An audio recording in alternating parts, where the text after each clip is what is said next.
નમસ્કાર દર્શક મિત્રો, હું છું એન્કર અર્પિતા પટેલ. આપ જોઈ રહ્યા છો VM24 news Gujarat news channel.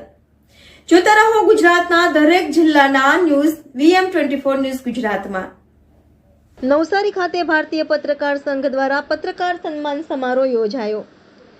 નવસારીના જયશંકર પાર્ટી પ્લોટ ખાતે ભારતીય પત્રકાર સંઘ દ્વારા સન્માન સમારોહ યોજાયો. આ સન્માન સમારોહના આયોજનમાં સુરત, ભરૂચ, નવસારી, કર્ણાટક અને ઓલ ગુજરાતના પત્રકારો હાજર રહ્યા હતા.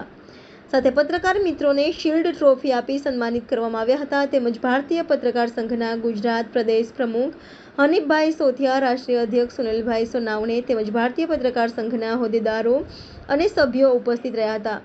સાથે 24 કલાક પત્રકાર દેશની અને જનતાની સેવા માટે દોડતા હોય છે, ત્યારે પત્રકારોને પડતી મુશ્કેલી વિશે જાણકારી આપી હતી.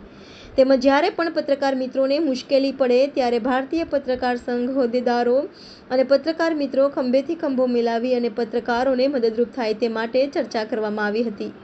અને આવનાર સમયમાં ખૂબ જ મોટી સંખ્યામાં પત્રકારો ભારતીય પત્રકાર સંઘમાં જોડાય તેવી વિનંતી. VM24 news Gujarat, Surat. Sunil Sonawane, association of India राष्ट्रीय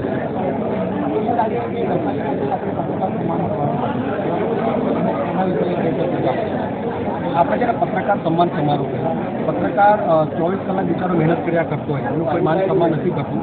તો હનીફભાઈને અમે વિચાર કર્યો કે પત્રકારનું સન્માન કરીએ અને નવસારી ખાતે એનું આયોજન કર્યું. પત્રકાર સન્માન મને ગાઈડન્સ મળે અને ઘણા એવા તત્વો હતા જે અમારા સંગઠનને ઘણી વખત બદનામ કરવાની કોશિશ કરતા હતા.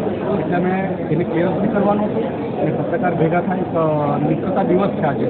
તો એક મિત્ર તરીકે પરિવાર તરીકે ભેગા થઈ આયોજન અમે કર્યું. આ પત્રકાર મિટિંગની અંદર કયા કયા સ્ટેટમાંથી પત્રકારો આવ્યા છે? આ પત્રકાર મિટિંગમાં રાજસ્થાન, મધ્યપ્રદેશ, કર્ણાટક, હરિયાણા, ઉત્તરાખંડ, મુંબઈ અને એ બધા રાજ્યથી આવેલા હતા. પત્રકારોને પડતી મુશ્કેલી પર સંગઠન દ્વારા શું સંદેશ આપવામાં આવ્યો?